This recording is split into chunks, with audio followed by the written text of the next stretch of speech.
Alright, mba nyingiddewo mba nkusazeeko n'olugambo gwe lutambuze tebalunkubirangako remember. So ngenda dduba wakuba ku lugambo kwesiva tambuza video.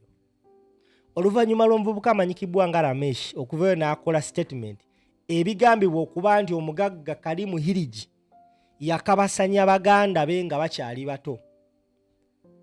Minisita avunaanyizibwa ku nsonga z'abavubuka n'abaana Balaam naye yavuddeyo n'ayogera ku nsonga eno, wabula okwogera kwe kwabadde ku sayidi y'omugagga. Era okuva Balaam we yayogedde ku nsonga zino, different people turn the story.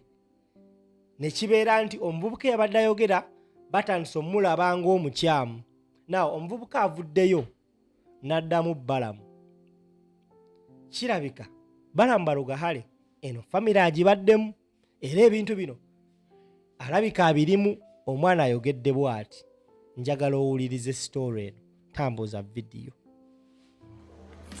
Minisita Balaam wawandiise ebbaluwa nga naawe olaga ekikyo n'ogamba Ramesh, taata waffe Ramesh Naranda Siropaleria yatukwata n'atuteeka mu mikono gya Harim, which is not true. Taata waffe yali talina nsonga lwaki akikola. Taata waffe yafa mugagga nnyo, era taata waffe mu kufa abafamire ya mama wange ne bazanyisa ssente zaabwe okuggwaawo. Tujja mikono gya Harim nga mama waffe afudde. Kitegeera eyo missing gap, ezo events zonna ziriko ziraga nti balinga mu bifo. Eyo time gyoyogereddeko eyo gyoyagala okukavalinga ya taata waffe Rina yali gundi Mbale Tororo. Ate taata waffe tonagamba bantu bakwatagana ate ne Harim bali bakola business babiri nga Harim asuplyinga taata wange material, taata wange atunda Eastern yonna. Muntegedde? Eno zaako statement ki?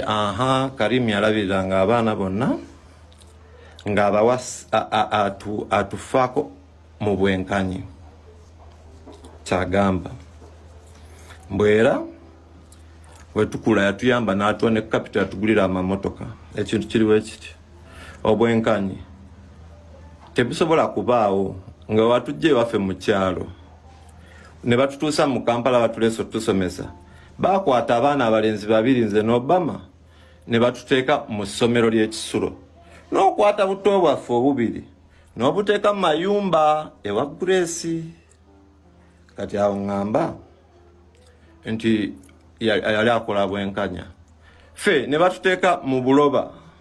Bino byonna byenjogerako weebiri, actual places, actual events. Ndine records gye ziri nti twasomera e buloba, twali mu kisulo. Banyinaze baffe bali mu school ku Lahana. Lwaki oba okuuma abaana bawala bokwewuwo abaana abalenzi n'obateeka mu kisulo? Kigendererwa kiriwa? Tugenda mu maaso. N'ogamba era Harim admitting okuba nti ye muzadde waffe. Batuteeka mikono gye atukuze. Sebo, leero njagala okutegeera omukuza okomekereza otya ate nga mu baana b'okuzizza kojja omukazi. What does that show? What does that mean? Tuli mu kooti y'abantu. Omukuza akomekereza agamba oli mukazi we. Lwaki mu bonna ogamba watu waffe n'amamotoka atuwanga sente? Lwaki wali oziwa Rina? Wali omugulirira ki? Ate tudde ku mannya gonna ge nayogeddeko n'ensonga ze nayogerako. Nayogera ku gwe baayokya eyanywa obutwa, nendaga basisita bange, nempita Harim, nempita Balaam. Nzamanya ensonga zange lwaki. Balaam mu kutuyita atuyita eno eringa family conflict, nti kintu mukisolovinga ne kivaawo. Balaam claim yange mu public eri ku musango gwa kukabasanya abaana.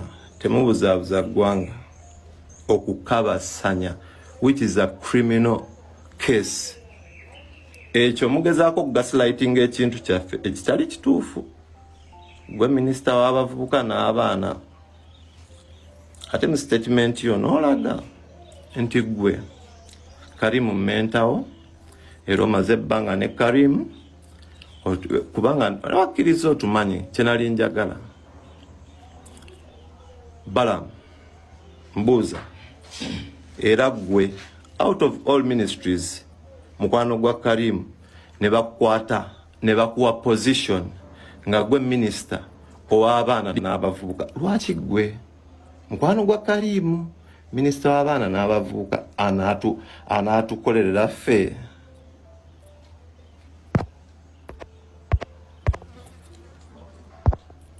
Tulabawo justice nsonga mugiwandiike.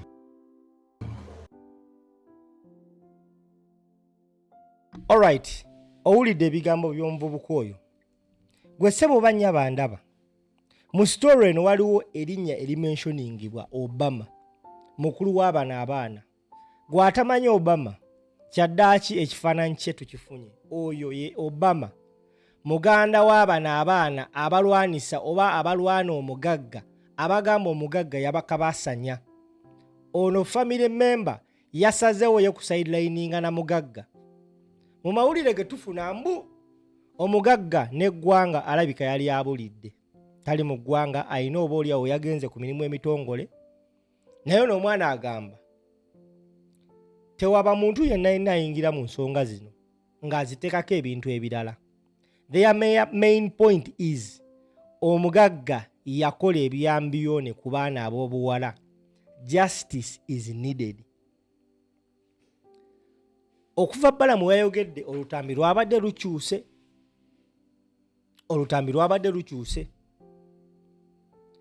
Omuvubuka ono yakakkiddwa, yafosingiddwa okujja okukola video eyabadde ya almost an hour ng'ali mu enlightinga. Era n'ategeeza nti olwaleero ekiro agenda abeera ku live ya Louis Light okwongera okutottola ensonga zino. Agenda tuwa 4 na 5. Abasinga tubadde tumanyi nti taata w'abaana olufa nga Harim Hirji atekinga ini abaana. Omwana agambye bagende wa Harim Hirji nga maama waabwe amaze kufa. Era bano abaana bagamba nti ne jjajja waabwe azaala maama waabwe yagendako ewa Harim Hirji mbu n'alaba byakola ekyamumalamu amaanyi. We yaddayo ewaabwe yiganga mbu yeekumako omuliro ne yeeyokya n'afa, naye ng'alaajana kimu Harim Hirji mbu mubi. Ebigambo bikyali bingi. But of course we are asking ourselves, if someone wakes up one day n'akusako such a big allegation nti wakwata omwana ow'emyaka 9 n'otavaayo mutwala mu mbuga z'amateeka. N'ekirala ekisinga okwewunyisa, tewali media house nnene yayogedde ku nsonga eno. Era n'abasajja abatera okukola amawulire ba different bloggers ab'amaanyi nabo story eno bagyesambye.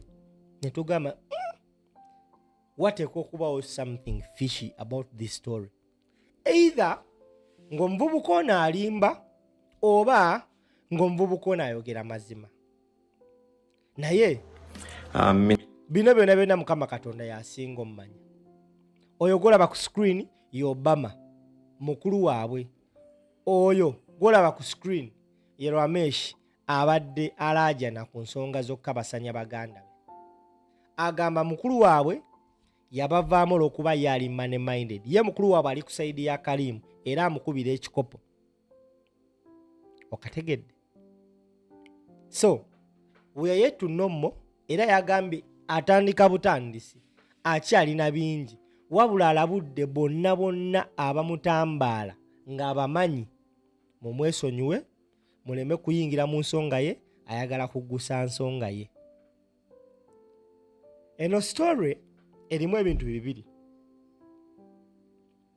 Waliwo abagamba bantu mwe mugenda lemesa abantu okuyamba bamulekwa nga mukula statements nga mwenonyeza byabwe. Naye ate waliwo n'abagamba nti abantu abayamba abaana oba togenda yamba mwana w'abendi muleke than gwe muyamba ng'oyagala mutuusaako byambiyone. You rather leave that person to suffer than gwe, because ekyatuusibwa ku baana bano biba nga bituufu, it is going to haunt them for the rest of their life. Tambuza video.